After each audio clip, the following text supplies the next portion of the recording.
Hello and welcome to A Gypsy's Kiss, the vlog. I'm Shelley Carney. And I'm Toby Una. Stick with us a couple of seconds and we will talk about Forrest Fenn, Albert Einstein, and the illusion of time.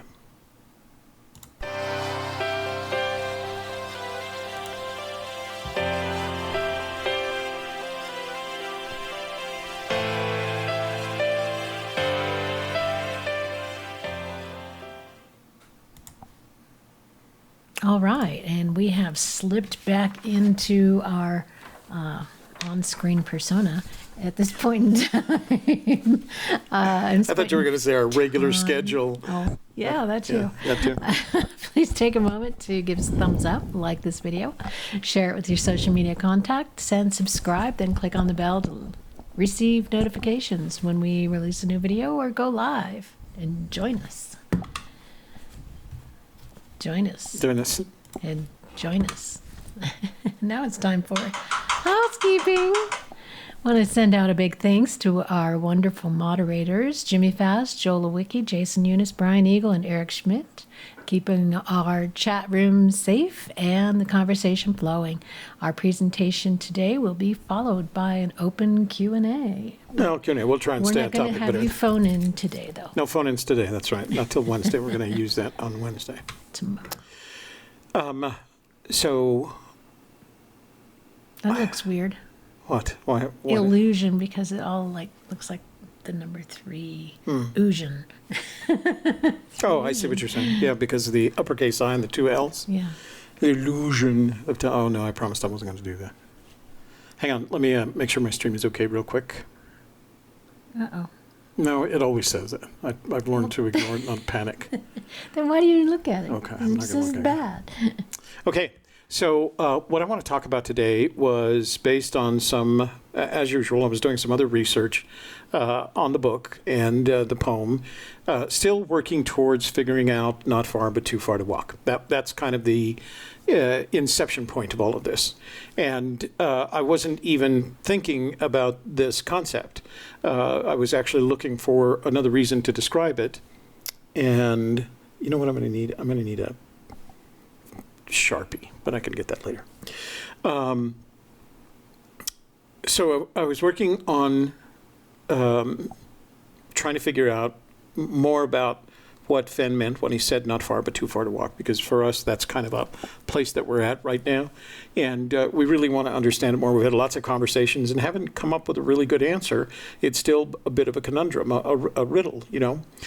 But I happened to be doing some of the research, and I noticed that he mentioned, I was reading one of the paragraphs, and I'm going to read it to you in a little while. And I noticed he mentioned time, but he didn't do it in the normal context of the mention of time. He wasn't using it as a measure, like the last time, or we spent a lot of time. He was using it in a completely different way. Time as a dimension, with the way, the implication being with the way to travel around in it. So I went back to my Word version of the Thrill of the Chase and discovered that there are 50 instances of the word time in Fenn's Thrill of the Chase. And I thought that was interesting because there was a high count for that particular word. And so I wondered if Fenn has some sense of the concept of time and tried to use it to deal with the poem and to figure out the poem. And so I started looking at the poem in the context of time. And time is mentioned consistently. Begin it where warm waters haul, take it in the canyon down, not far but too far to walk. And the assumption was that he was describing dimensions, measures, right? Not far but too far to walk. And I started looking at it. Well, what if the poem has the context of the dimension of time? But that meant that he had to do this all consciously. And so I wondered, is there some consciousness to this? So I went back to the book and I started pulling out the things that were in the book that were very relevant to time. It's like fishing and flying, right? It's consistent throughout the book. And so the first thing that happened is I looked at the cover and I saw this temporal relationship between the little boy holding the fish at the water hole, and it's named the water hole, to the teenager riding the horses in the Gallatin, to the young fighter pilot and leaning against a training aircraft, basically, and then to the gold, which represents the later part of his life. So time is a component even on the cover. But what was really interesting to me is I happened to notice, and this may or may not be more than hypothetical, all right? So this is a pure hypothetical. But it struck me that when I made that link from the little boy to the teenager to the young fighter pilot to the riches of his later life, it went back to the little boy, and I wondered how that fit into the things. And I remembered the paragraph or that passage that's in Too Far to Walk, and I wondered whether or not we were going back to that. So he sends us to Too Far to Walk, and I'm going to read the passage. It's in the preface on page 12. I put a small rubber dinghy in the Madison River a few miles from West Yellowstone, Montana, and fished downstream to Baker's Hole, the part of the river that was in the quietly forgotten western edge of Yellowstone Park. There were no roads, no trails, and no rangers to remind me that I wasn't supposed to do that. The river distance was about 10 miles, and the best fishing was in the bends where the water turned greenish deep and beautiful. The small boat containing my camping gear was tethered to my belt as I leisurely walked in the quiet river. I spent 3 days there, casually casting my fly and enjoying the solitude. The river experience cemented my connections to that special country, and I promised myself that someday I would make that trip again. That day never came for me, and my disappointment still casts a lonesome shadow across the Madison River. For me now, it's just too far to walk. And we're brought back to that preface in The Thrill of the Chase on the cover of, the preface in Too Far to Walk on the cover of The Thrill of the Chase. And I wondered, could it be intentional? I don't think so. I don't think it was necessarily intentional. I think it was because he has a very temporal part of him. He spends a lot of time thinking about time. And I think when you do that, when you spend time on a specific subject matter area, you find these coincidences that you may not necessarily have been aware of before this. So I started tracking things in the book, and I literally went to every one of the 50 instances that time is mentioned in the book, and I found some consistencies. And the first was that Fenn manipulates time. He plays with time.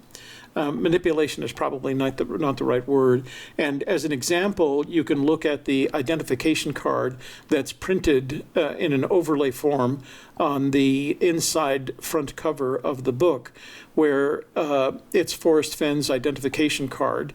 It dates back to a time when there was no zip codes, but the zip code for Temple, Texas, those are my notes on the card. And of course, what was interesting, it describes a 17-year-old man who weighs 150 pounds, a young man, 17-year-old young man who weighs 150 pounds, who's 6 foot tall with brown hair and blue eyes. And the photograph, the thumb-sized photograph on the identification card is overlaid with Fenn, the little boy. And so he's playing with time. Now, again, we have no idea whether that was his intent or whether or not that was the intent of the individual who was doing the graphics work for him, but it's Fenn playing with time. And that was one of the areas of consistency. Another one was Fenn the Time Traveler, and there's several instances in which he tries not to manipulate time, but travel in time. A good example of that time travel is when he mentions the Rosetta Stone, and he talks about, don't you know, and this is not a quote, this is more of a story, don't you know that guy that carved the Rosetta Stone would have been really happy to see that they had found it 2,000 years later, et cetera, et cetera. So he's causing people to travel in time. He does it a couple of times in the book, but the one that to me was most prominent was this reference to one of his bells, to one of the bells in Dancing with the Millennium, the chapter entitled Dancing with the Millennium. And he writes on the bell, if you should ever think of me 1,000 years from now, please ring my bell so I will know, with the assumption that somehow he's traveled that time between now and 1,000 years from now so that he could hear the bell ring. So there's not only a bit of time travel, but there's a bit of the metaphysical in that, because to the best of our knowledge, when one dies, one does not travel into the future and into the past, et cetera, et cetera. But he plays with it, and I think it would give him a big kick if he had the ability, as in the preface of Too Far to Walk, that day never came for me, and the disappointment still casts a lonesome shadow across the Madison River for me. It's now just too far to walk. And so you have to wonder, was that an opportunity to recognize Fenn, the time traveler, as he wanted to get back to that river and that little boy that was on the river? And I have a sense that, and this is pure opinion, hypothesis, I have a sense that he didn't want to go back necessarily to walk that river again as that little boy, as much as he did want to stand by or on the banks of that river as that little boy walked his way down, casting that fly across the greenish deep waters. So I think there's a bit of a time traveler in him as well. Another area of consistency was the postmarks. And he, again, I don't know, I've never heard the complete story about how they got there. I'm sure they would claim it was the result of one of their graphic artists doing it that way. But they're in there, and they're notable. But again, he plays with time, because if you've ever done, like I have, any of the research on these postmarks, you find out that they're not correct. December 27th, 1953 was not a Saturday, it was a Sunday, and it happened to be the day he was married. And back then, I had written Fenn an email, and I asked, who gets married on Sunday? And he responded by saying that he and Peggy did at the insistence of her mother. Her mother decided it was going to be a wedding on Sunday. But again, he's playing with time. And if I remember correctly, it's been a long time since I did this research, so I don't necessarily want to be absolute about this. But if I remember correctly, I could not find a postmark that was absolutely correct, meaning the day, the date, and the date actually matched up. And I went through them, and it was one of the things that I did when I first got my book, because I noticed them. But the postmarks are another way of him giving him the ability to play with time. So let me just check and make sure the chat room can hear us. I didn't even do that. Okay, yeah, nobody's complaining. All right, they're just talking about stuff. Then there was a point at which I realized what he missed most of all about time was that he didn't have the ability to control it. And one of the pieces in the book that struck me that way was the illustration. And that's the other thing about this. You find it in imagery, you find it in his words, you find it in illustrations. There's a lot going on with time and space. And space and time are, if you've studied any kind of physics, or intimately related with one another. And one of the things that struck out to me is this this photograph of him, or this illustration of him sitting on the in the graveyard on one of the tombstones, and the citation on it is, "A kid really has time to think," or maybe it was in the words, "A kid really has time to think in a graveyard," and he's just staring up at the stars. And I don't know about you, but when I was a kid and I used to stare up at the stars, what struck me was the immensity of all of it. Not that they were blinking. I didn't think about each little individual star blinking, and I'm astigmatic. So when I see stars, I actually see stars. But I used to think about the immensity of it all and where I fit into that grand scheme, and the fact that even as a young man, as a child in some cases, I figured out where I was in that time and space. And it wasn't absolute. I mean, if the cosmos had responded to my question about where do I fit into all this, the cosmos would have laughed. But I felt comfortable in it. I knew where I was, and I knew where I was going and what I wanted to do. And I get a sense that's how he felt about time. And that's part of that need of his to control the time in which he resides, and maybe even try to control the future.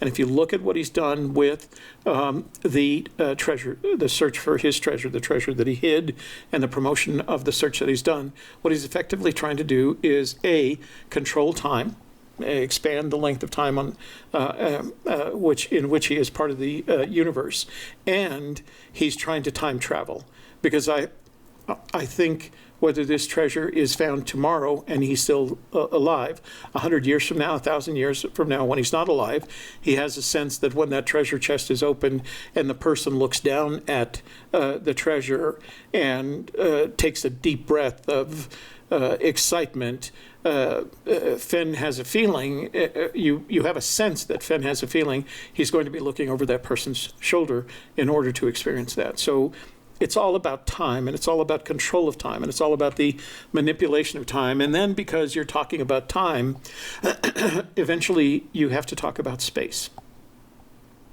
Because time and space are related, and their definitions are actually man-made. The cosmos doesn't have definitions of time and space. We use it as a way because it is part of our infinite nature that we have to measure things. And so time is our measurement of effectively space.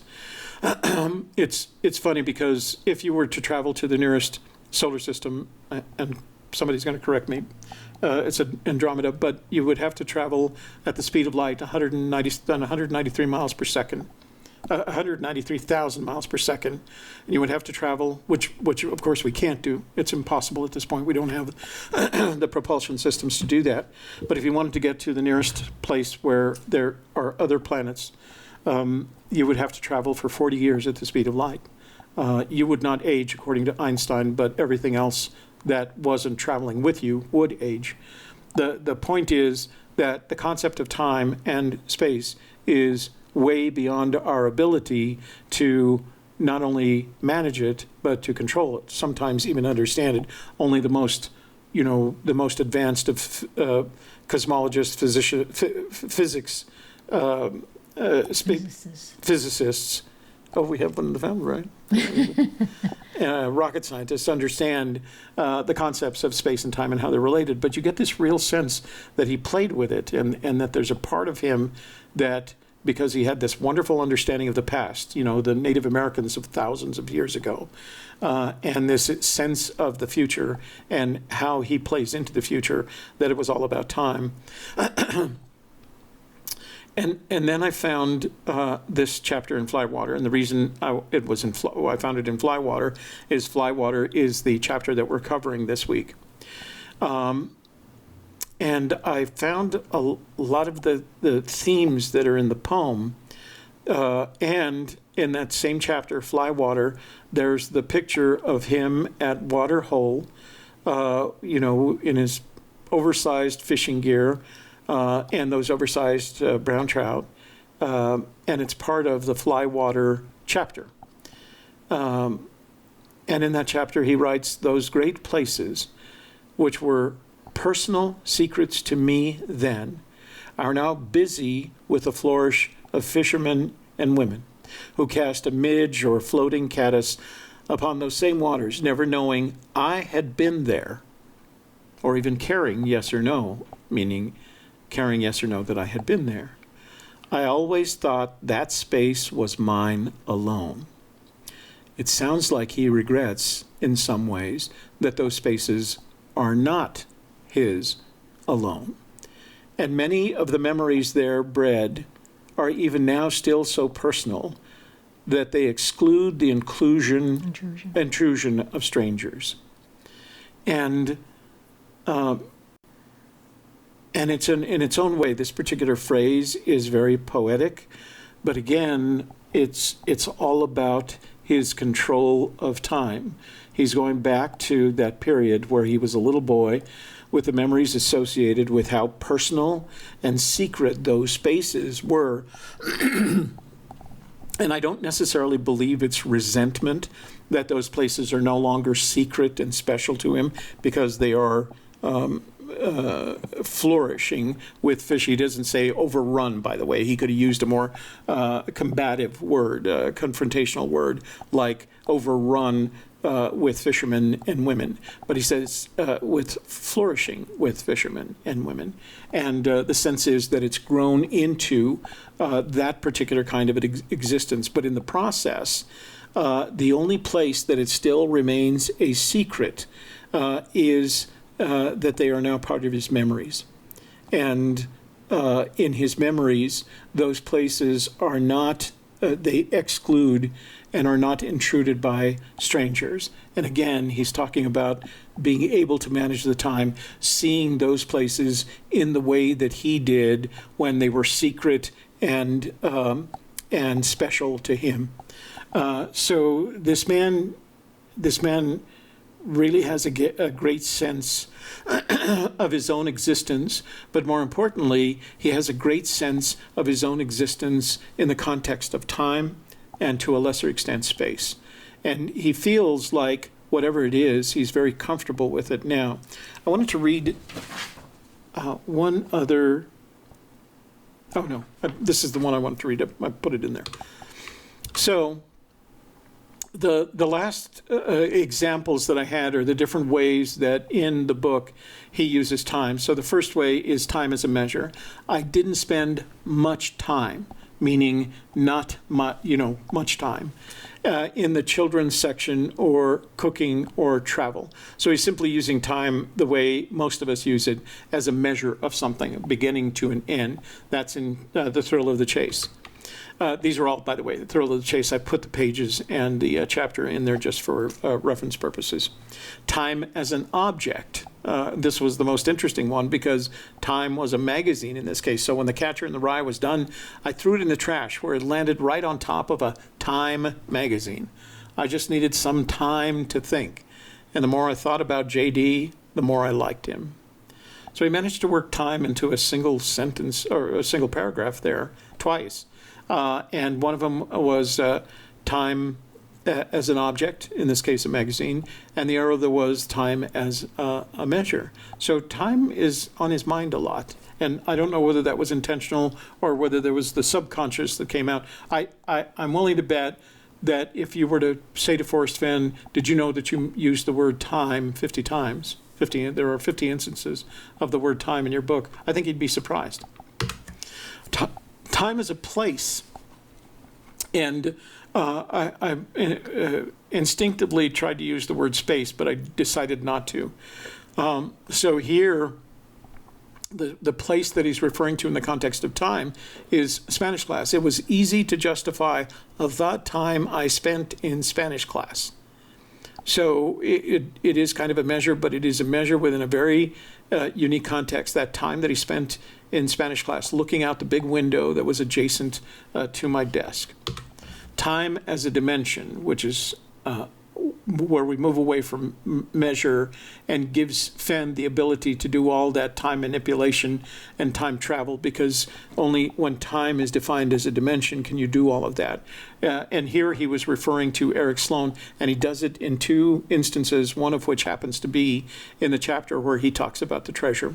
He said, and again, he's referring to Eric Sloane, he said that his habit of never dating his letters or paintings was not a careless oversight, but rather a deep personal superstition that ignoring time itself might be a secret technique to delay aging. And we all know that's not how it works. That's not how aging works. That could be a way that time works, but aging and time are not actually related to one another. If there was no time, you would still age. If we didn't measure time, you would still age as a Homo sapien. And later and as I said, in the chapter related to the treasure, and like Eric Sloane, at age almost 80, I figured it was time to act.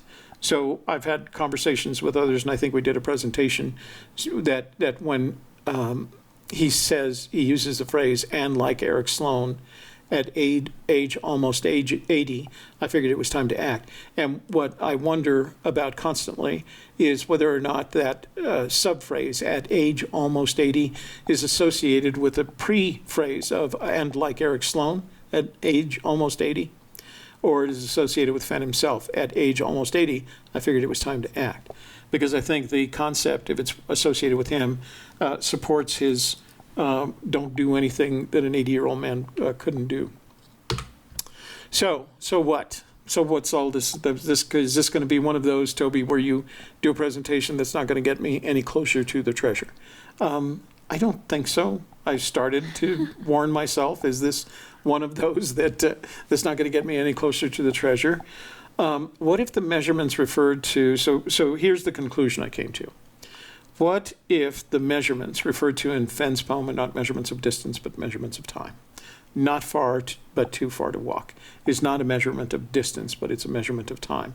And then is it time past, time future, travel, time and space? And one of the things that I thought about that from my old physics classes is something called a wormhole. And a wormhole doesn't actually exist to the best of our knowledge. Hand me that pen for just a moment. So let's say I was traveling from one location to another, and I was going to do this with a Sharpie, but I'm too lazy to get up and get it. And I've got a headphone on. So let's say I was trying to get from one place in space to another place in space. And that space could be from here to West Yellowstone. The impression is that I would go as directly as possible to that time and space. And as a result, this calculation would apply, right? Speed or time, distance is equal to speed over time, et cetera, et cetera. So I would have a very normal, very physical, very non-metaphysical definition of how that does.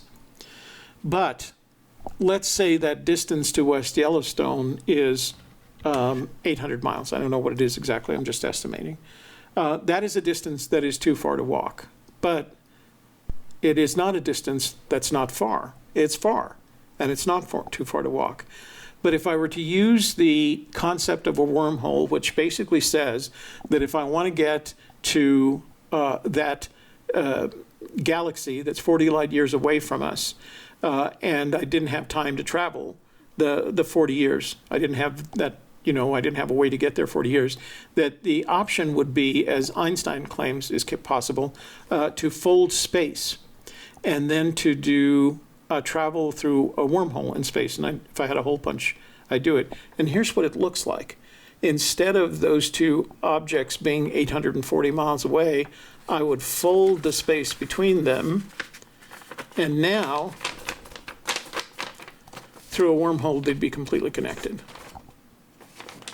Okay? Now, that's a terrible example, I'm sorry. But the concept is that suppose not far, but too far to walk is a measurement in time, not in space. And that you're actually doing what Fenn does all the time, and that is you're attempting to either play with or manipulate time in that single sentence. Not far, but too far to walk. And I think that's where the riddle takes us. And that's the conclusion I've come to.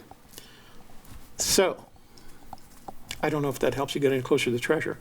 The two things that I want you to remember about this presentation is start looking at the poem in the context of time, and start looking at the measurements in the poem in the context of time rather than distance.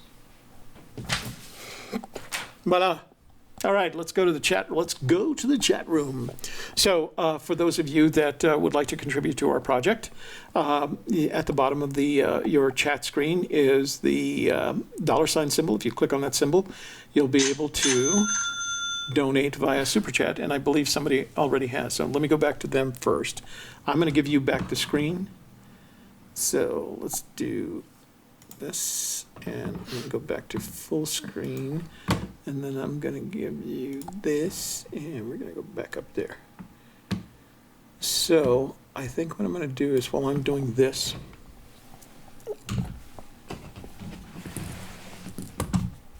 why don't you mouse? Why don't you mouse? I don't know. Why don't you mouse yourself? So mouse. Mouse yourself. Yeah. So I'm going to go back and see if I can figure out who donated stuff. But you can go ahead. Well, it's right there. Okay, Patrick Elfs.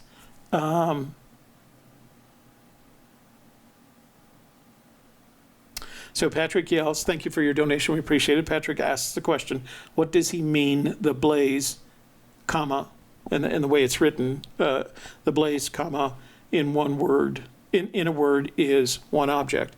So Patrick, I would love to answer your question, but I don't know the full quote, and I'm always hesitant to paraphrase Fenn because it upsets him, I guess. I don't know if it upsets him necessarily, but I try not to paraphrase him. So if you do me the favor and give me the entire quote, or somebody give me the entire quote, I should be able to answer your question, but that's not enough for me to answer your question accurately because I don't have all the information I need. Okay, go. Okay, well, let's say hello to everybody in the chat room. We have Sean Martinez, Cindy Guest, William Ortiz, Mark Carl's here, Brian Ulrich from New Jersey, Debbie Teal from T-Town, Journeyman from Missouri, John O'Jones is here from the UK, Alan Kay, Jeremy Milstead, Dave Erickson, Bill Kaiser from Raleigh, North Carolina. Is that hurricane zone? Any? I don't know. They don't seem to be nervous about it. K-Pro, somebody came up with K-Pro, but it looked like they should get some of what that first one is. Based on what I saw as of yesterday, it may have changed. So for those of you on the coast, on the Atlantic coast, let us know where the hurricane is headed. It was supposed to make a pivot to the northeast before it got to the coast, but I don't know if that's already happened. Mm-hmm. I haven't heard anything from my kids, so. Okay. Joe's BHTB, Eric Schmidt's here, Lori James back in Colorado, Steve from Oregon, David Garlick from Denver, Rick Plank from Cincinnati, Davio's here, Brent from Austin, Texas, Jeep Girl Jody from Colorado, JL, Jason Hilgerson, hello.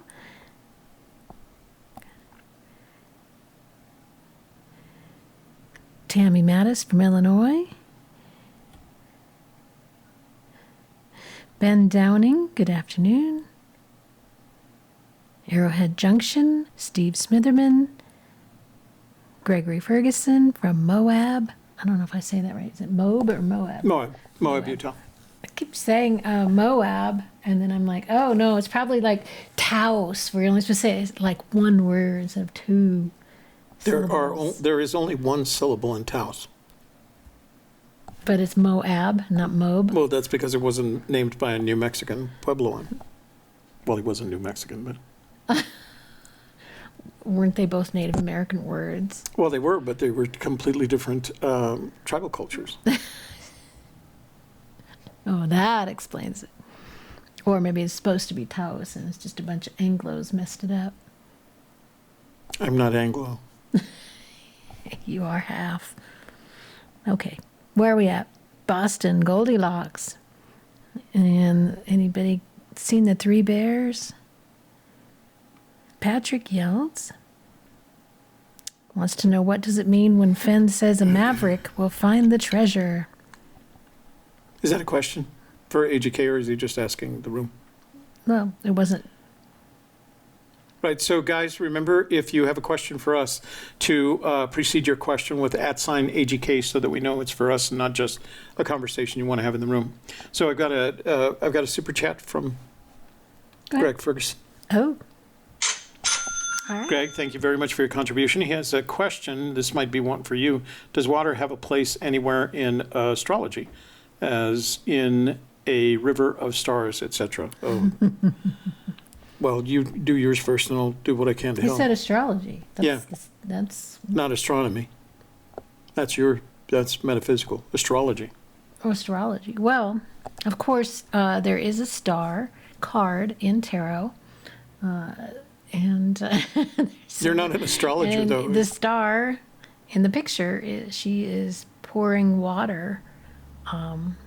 She's got 1 foot in the water, 1 foot on the land, and she's pouring water out onto the land. So if you're looking at that card, the star card. So from the astrological perspective of the 12 signs, 4 of them are water signs. Right. Earth, fire, wind, and water, right? Mm-hmm. So 4 of them are water signs. I know that astronomically there are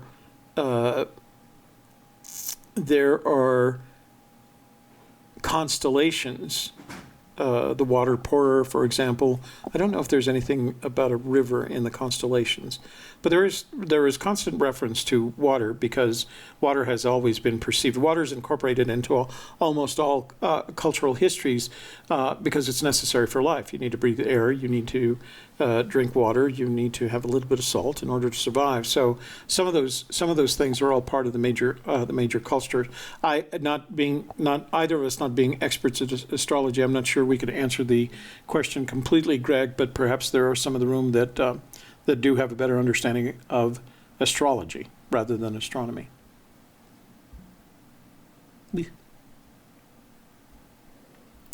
I don't know if that's at all helpful to you. Yeah.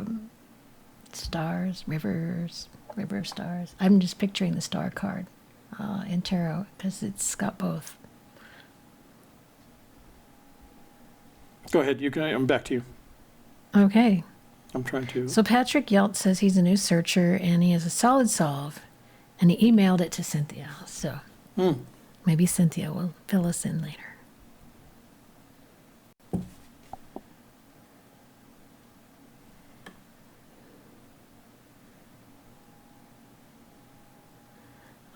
Sean Martinez says, number 1, he can relive the past through others by hiding the chest and many making the trips he no longer can. 2, he can live in the future through the chase, bells, treasure, etc. So I guess he's agreeing with you on that. Yeah, I think again, it's him playing with time.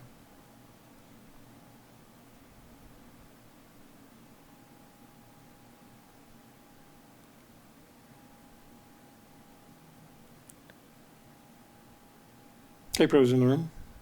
Eric Schmidt says Alpha Centauri. I'm not sure. Oh, that's the nearest. That's the one I couldn't remember. Oh. That's the one that's 40 light years away from us.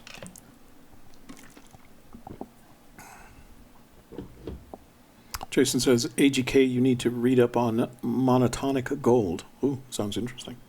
I'll look it up. Davio says, the sun is the base of our time and blazes the sun.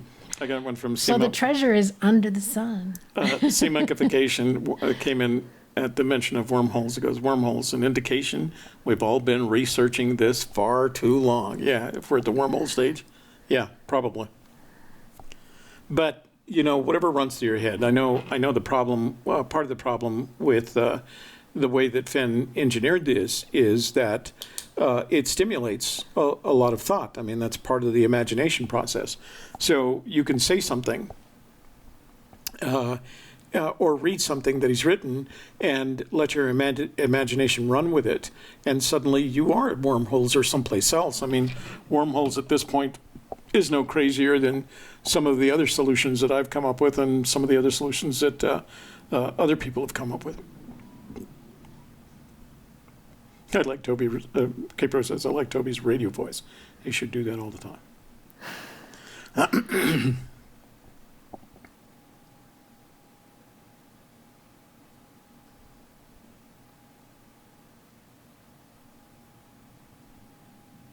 Davia says, AGK, nice to talk to you yesterday. Where am I? Why am I spoke? I'm here. Paul. Copper Dan's here. Hey, Copper Dan. You know what, Copper Dan? I got your email about your change in website, et cetera, and I literally had a slide that had several announcements to make on today in this morning show, or today's show, this afternoon show, and I forgot to insert the slide, so I slighted you and a couple of other people who had given me announcements, but I promised to make up for it on Thursday. I'll put the slide in, and we'll make all the announcements about. And you're welcome to go. You can't. Just let people know that you have a new website and some way to find it. Maybe Eric can find it for you. Find it and put it up. But I'll take care of it on Thursday. I'm sorry. And Fossilman123, I actually stayed here in the studio, and Toby and his son Jason went to Santa Fe for the drawing. So I wasn't in Santa Fe. Oh. You know what I noticed on the other channels? What's that? One of the things that we need to do is we need to read the question when we're answering it. Otherwise, they have to coordinate with a chat someplace, and it's always not perfectly in timeline. So I promised myself I was going to start reading the question before I answered it. Okay, well, you go ahead and do that. Okay. Just tell me where you're at. Eric Schmidt, AGK. Ernest Hemingway was married to a Time reporter. Oh. Didn't know that, Eric. I didn't know, well, one of the marriages, because I think he had more than one, right? I don't know. I don't keep track of Hemingway.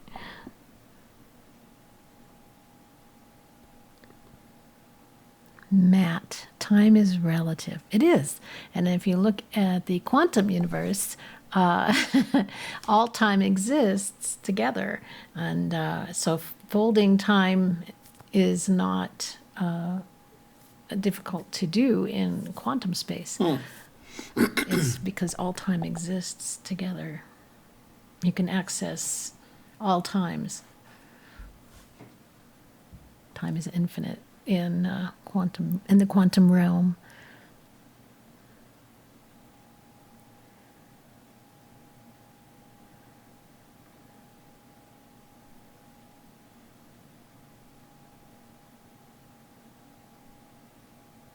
Okay, that's too much quiet. Give me something.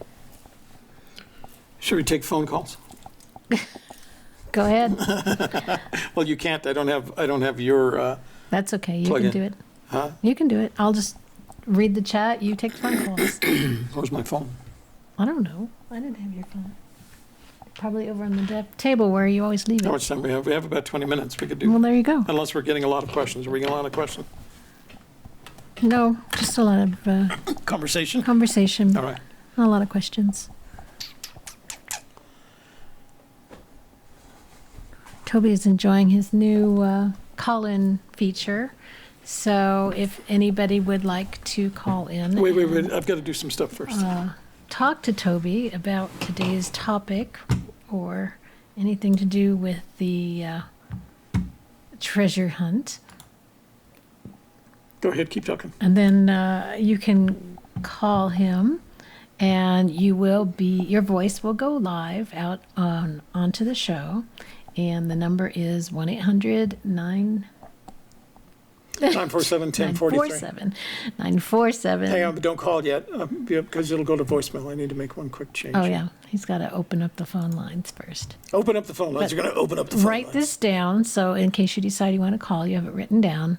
800-947-1043, and that's a 1-800 number, so it's free even if you're calling from a landline. 1-800-947-1043, and that'll be open in just a few moments.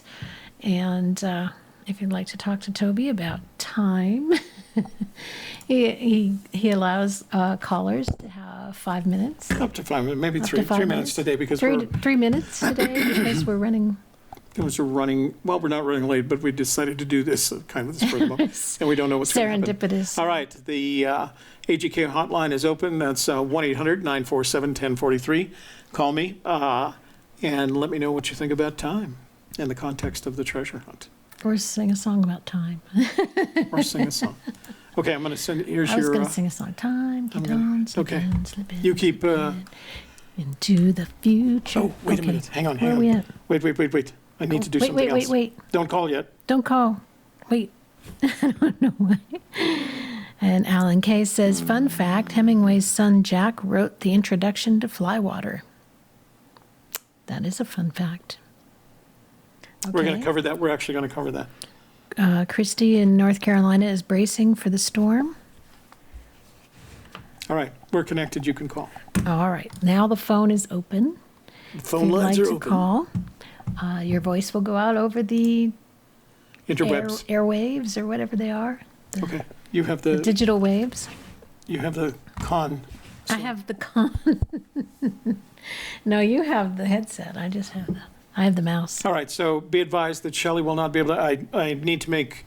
There's some equipment arriving tomorrow that it will enable Shelley to participate in the call. We didn't plan on doing this with this particular program. So the But equipment Toby has couldn't arrived, wait. so- but I couldn't wait. It's like a kid on Christmas. 1-800-947-1043 if you want to be on AGK's show today. We're going to be here till 2 o'clock Mountain Daylight Time, so we have about 17 minutes or so. 16 minutes. Call in and talk about time. It's time to call. Get it? It's time to Have we heard from Cynthia? Okay, Christy wants to know. We have not. You mean on the trip up to Cody? I have not heard from her since. I thought she was going to Philadelphia. No, that was the other trip. That was a couple of weeks ago. Ah, see, I'm That was a way out of family the trip. loop. Yeah. She's on her way back to Cody this week Oh, okay. to find the treasure. She's coming back with it. Trying to beat that end of summer So if deadline. you're waiting for a response from Cynthia, it might be a little while because she's traveling.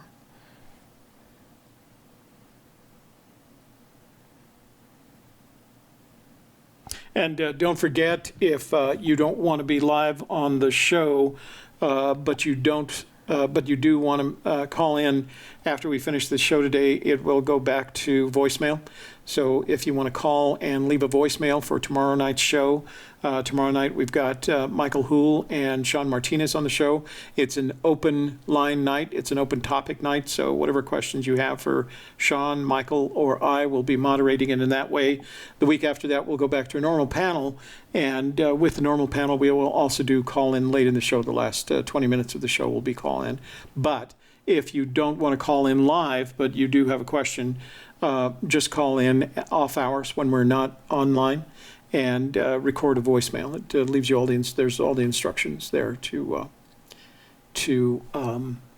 leave a voicemail. Oh, Michael, we only do wine on Thursdays for book club. And this week we've got that other bottle of wine that we got from John Tack, the Dandelion Blossom wine. And when I was in Santa Fe, our friend Steve Gahagan gave us a bottle of, I think it's like Rusty Buzzard. I'll have to look at it again. But yeah, so we have a bottle of wine for next week as well. Illinois Ghost says he gives an illusion of time and a season when he leaves the military. He says he walked out into a cotton field and threw his watch. Also tore up a little calendar and sprinkled it in the air. Okay. Where's that from? I wasn't paying attention. Hang on. Eric says that the phone is not working. Uh-oh. Let me just see real quick. Call now, 800-947-1043. Can I have the mouse back for just a second? I'm going to have to add another mouse for you.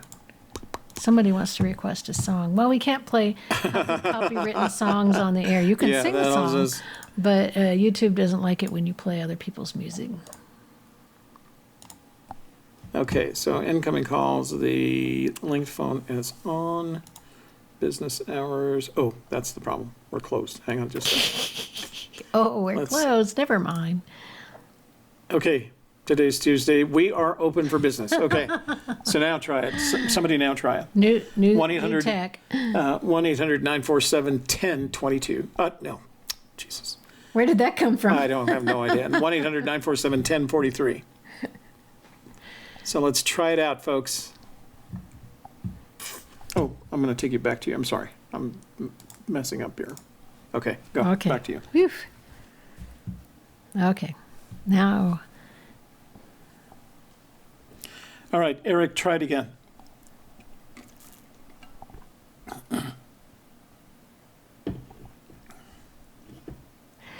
Zoso Rock says, I've always associated water to equal love, but it can be related to spiritual life being emitted by us, flowing from us. Mm-hmm. Also in the tarot, water represents emotions.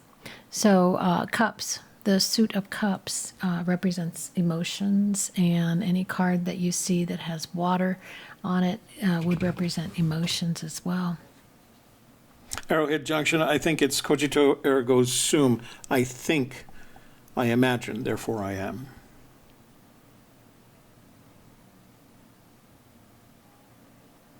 Michael Winkler, AGK, is there a way that I can travel back in time so that I can miss this live cast?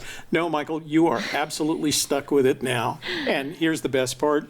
It's processed and the recording will be live, so you'll be able to watch it again and read all these comments of yours about how hard it was for you to get through this live cast. Somehow, I must have skipped some things here. So it's telling them to leave a voicemail. Let me see what that's all about. Sorry. Just trying to get back to where I used to be. Let me see. So that's open there. We're not closed.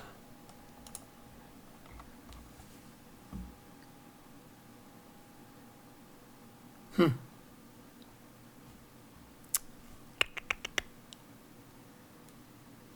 worked yesterday. Yeah, it worked fine yesterday. All right. Well, a little buggy in the system. Sorry, guys. Hoping for the best. Looks like the best isn't cooperating. What did you do? I don't. What did you do? What did you do, Toby? Did you unplug the It's Michael Ringler's fault. Did you unplug the little Bluetooth thingy? No, Bluetooth is connected. See? Connected right there. Besides, that wouldn't make a difference. The Bluetooth just gets me into the mixer. So,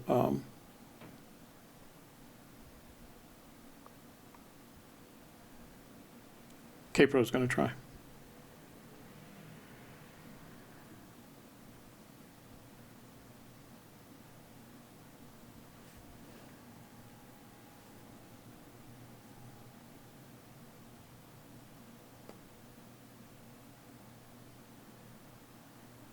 Yeah, Goldilocks, I'm not going to give you my cell phone number. Thank you.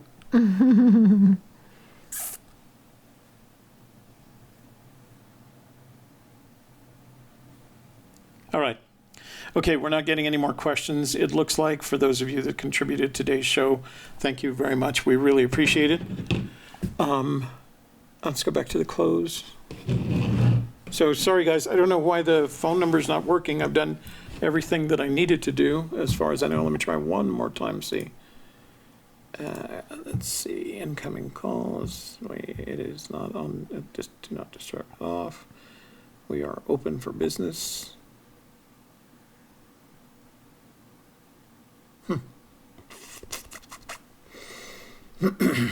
Don't know. We'll just have to work out the kinks. All right. Did you see everything? Are we at the end?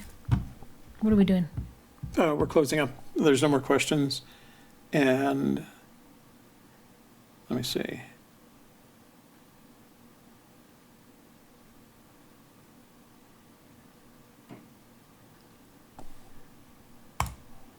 Okay. I'm going to transition over to slides, and you can take it from here. Oh, well, Toby's going to work really hard to get these phone call things working. And maybe my microphone upset the apple cart or something. Everything is in place. It sounds like the problem is on the other side. Maybe I need to not just give it the quick start. So we're going to practice some more today and get that ready for tomorrow night, 7 p.m. That's Wednesday, September 12th. We'll have our panel, and that's going to be a phone call session. And there again is the phone number, 1-800-947-1043. If you would like to call ahead of time, you can leave a voicemail. The people on the show are Sean Martinez and Michael Houle. So you can ask those two gentlemen questions, as well as you can ask Toby questions, and in your voicemail. Or you can call live during the show, and that should work. Should. Like it did last night. We'll test it again this afternoon. So stick around. We'll run a test later, and you guys can have fun then. See if we can figure out what's going on in the other end. Do me a favor, K-Pro, if you can hear me now, try it one more time just for the heck of it while we're finishing up here. And then on Thursday, are you hitting the button? Thursday, September 13th, Thrill of the Chase Book Club, Chapter 22, Flywater. We talked a little bit about Flywater today, and we'll get into it more deeply on Thursday during book club at 1 p.m. Flywater is one of our favorite chapters, by the way. It has a lot in it.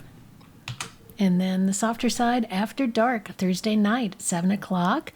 We're going to be talking about commitment phobia, or fear of commitment.